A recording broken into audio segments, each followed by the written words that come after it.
అదే RTV app వార్తల్ని క్షణాల్లో చదివే అవకాశం ఉంటుంది. ఒక న్యూస్ పేపర్, ఒక టెలివిజన్ ఛానల్ మీ చేతుల్లో ఎప్పుడూ ఉంటాయి. విశాఖలో భూదందాలు భారీ స్థాయిలో పెరిగిపోయాయని ప్రతిపక్షం ఆరోపిస్తుంది. తాజాగా జరిగిన ఎంఆర్ఓ హత్య చూసుకున్నట్లయితే ప్రతిపక్షాలు పూర్తి స్థాయిలో విశాఖలో లా అండ్ ఆర్డర్ పూర్తిగా కంట్రోల్ తప్పిందని విమర్శిస్తున్నటువంటి పరిస్థితి. ప్రస్తుతం మనతో పాటు ఎమ్మెల్సీ కళ్యాణ్ గారు ఉన్నారు. మేడం చెప్పండి, వైజాగ్లో గతంలో చూసినట్లయితే ఇప్పటికి వైజాగ్లో భూదందాలు పెరిగిపోయాయి. అలాగనే గతంలో కంటే కూడా అక్కడ పూర్తిగా శాంతి భద్రతలు క్షీణించాయని చెప్తున్నారు. తాజాగా ఎంఆర్ఓ మర్డర్ చూసినట్లయితే అది నిజమని నిరూపిస్తున్నదని చెప్తున్నటువంటి పరిస్థితిని మీరేమంటారు? అది వ్యక్తిగత కారణాలతో జరిగింది. విశాఖపట్నంలో తీసుకుంటే మహిళలు కానీ ఎంతో భద్రతతో జీవిస్తూ ఉన్న పరిస్థితి ఉంది. గతంలో తీసుకుంటే మనం చూసాం, గీతంలో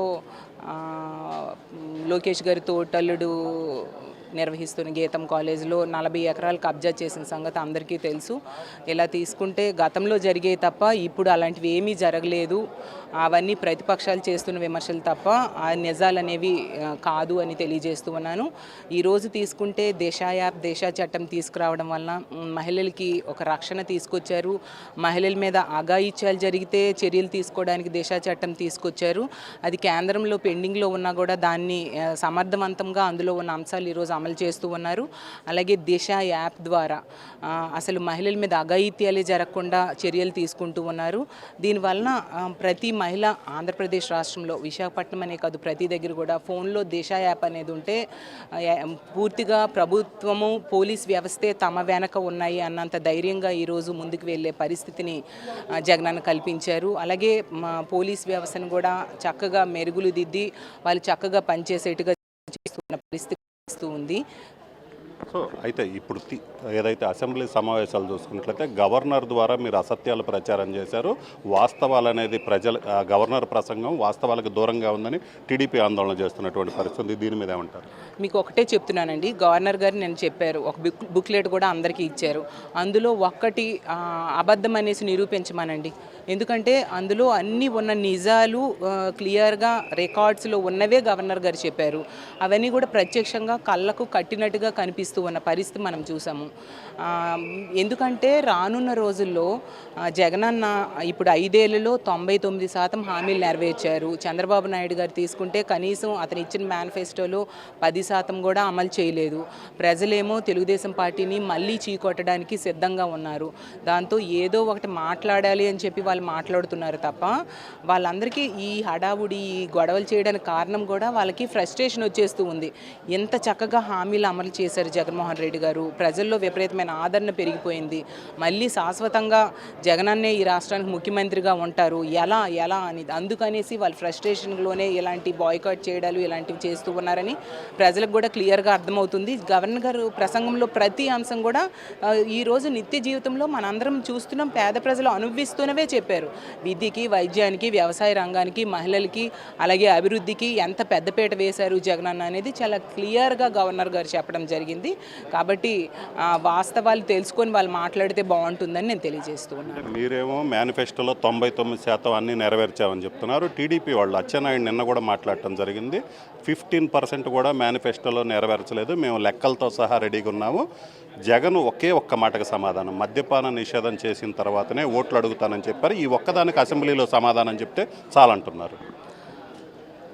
మేనిఫెస్టోలో అంశాలు 99% మేము నెరవేర్చాము. మేనిఫెస్టోని వెబ్సైట్లోంచి తీసేసరి తెలుగుదేశం పార్టీ వాళ్ళ మా గురించి మాట్లాడుతున్నారు. నవ్వు వస్తూ ఉంది. ఈరోజు ధైర్యంగా ప్రజల్లోకి గడప గడపకి మన ప్రభుత్వం అయితేనేమి, బస్సు యాత్ర ద్వారానైతేనేమి మా ఎమ్మెల్యేలు కానీ మా లీడర్స్ కానీ వెళ్తున్నారంటే జగనన్న ఇచ్చిన హామీలు అంత చక్కగా నెరవేర్చబట్టి. తెలుగుదేశం పార్టీ ఎందుకండి మేనిఫెస్టోని వెబ్సైట్లోంచి తీసేసింది? అందులో ఉన్న అంశాలు ఒకటి అమలు చేయలేదు. రైతులకు రుణమాఫీ చేస్తానని చెప్పి 86,700 కోట్లు రుణమాఫీ చేస్తానని చేయకుండా నెట్ట నిలువుగా మోసం చేశారు. మహిళలకి డ్వాక్రా రుణమాఫీ చేస్తానని చెప్పి 14,200 కోట్లు చేయకపోతే వాళ్ళు అప్పులు పాలైపోయారు. డ్వాక్రా సంఘాలన్నీ కుదేలైపోయి ఏబీ గ్రేడ్లుగా ఉన్నాయి, సిడి గ్రేడ్లుగా మారిపోయి డ్వాక్రా సంఘాలు.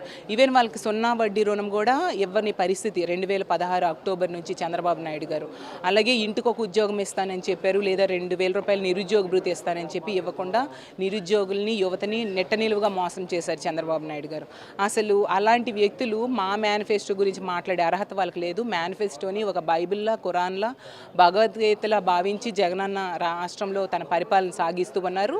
అందుకే అది కూడా మీరు తీసుకుంటే చంద్రబాబు నాయుడు గారి టైంలో జన్మభూమి కమిటీల ద్వారా విపరీతమైన అవినీతి జరిగేది. ఈరోజు రూపాయి కూడా అవినీతి జరగకుండా అత్యంత పారదర్శకంగా 2,50,000 కోట్ల రూపాయలని ప్రజల అకౌంట్లోకి వేస్తూ ఉన్నారంటే అప్పుడే అర్థం చేసుకోవచ్చు ఎంత చక్కటి పరిపాలన సాగుతూ ఉందని.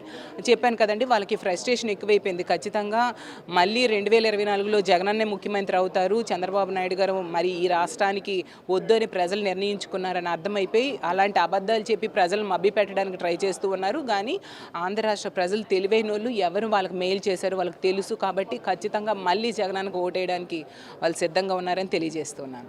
సో ఇది పరిస్థితి. మొత్తం మీద చూసినట్లయితే తెలుగుదేశం పార్టీకి సంబంధించినటువంటి నేతలు ఫ్రస్ట్రేషన్లో ఉన్నారు. అందుకే అసెంబ్లీ కావచ్చు, శాసన మండలిలో కావచ్చు, వాళ్ళు పూర్తిగా బయటికి వెళ్ళటానికి, ఏదైతే సభలో సమస్యల గురించి ప్రస్తావించకుండా బయటికి వెళ్ళటానికి ప్రయత్నం చేస్తున్నారు. అందులో భాగంగానే ఆందోళన చేస్తున్నటువంటి పరిస్థితి ఉందని చెప్తున్నారు. అలాగనే చంద్రబాబు గతంలో మేనిఫెస్టో ఇచ్చిన హామీలేవీ నెరవేర్చలేదు, మేనిఫెస్టోని కూడా డిలీట్ చేసినటువంటి పరిస్థితి ఉంది. జగన్ మాత్రం ఖచ్చితంగా ఇచ్చిన హామీలన్నీ నెరవేర్చారు. వచ్చే ఎన్నికల్లో కూడా ఖచ్చితంగా మళ్ళీ వైసీపీ అధికారంలోకి రావడం ఖాయమని చెప్తున్నారు. కెమెరామెన్ సిద్ధుతో రామారావు, RTV, అసెంబ్లీ నుంచి. మరిన్ని వీడియోస్ కోసం ఛానల్ ని సబ్స్క్రైబ్ చేయండి. లేటెస్ట్ అప్డేట్స్ కోసం వాట్సాప్ ఛానల్ ని ఫాలో చేయండి. అండ్ లింక్ డిస్క్రిప్షన్ లో ఉంది.